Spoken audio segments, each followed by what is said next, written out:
outdoor learning projects for their classes at no cost this school year because they got grants from the Maine Environmental Education Association to make this all possible.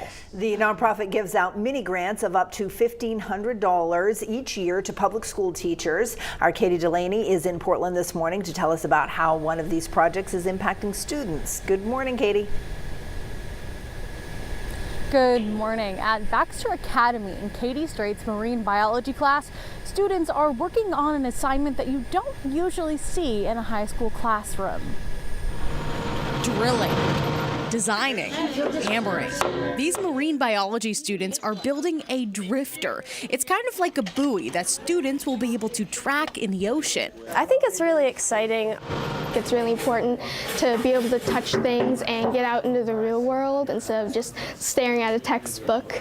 And soon they will. These students will release the drifter into the Gulf of Maine, and they'll record where it goes and track the ocean current, collecting data that can help scientists study climate change in the Gulf. I feel like in Maine we're very connected to nature, at least I am. It's an issue that's pretty close to my heart. Senior Margaret Horton hopes this project will help make a difference. I just like using my skills to put some more good into the world and help us understand more about it. Marine biology teacher Katie Strait says this kind of project is the key to fostering a real love for science. They're curious, they're inquisitive, gets them hooked on seeing how important doing something like this is.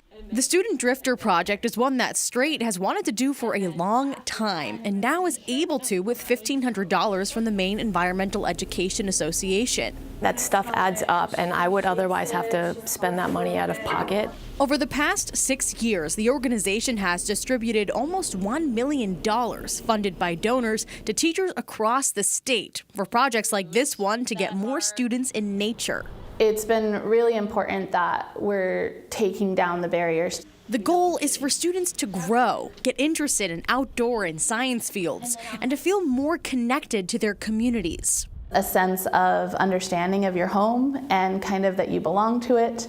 For many of these Baxter Academy students, that feeling is real. We think of Portland around us as a classroom since we are such a small school, and the city around us is really important to who we are.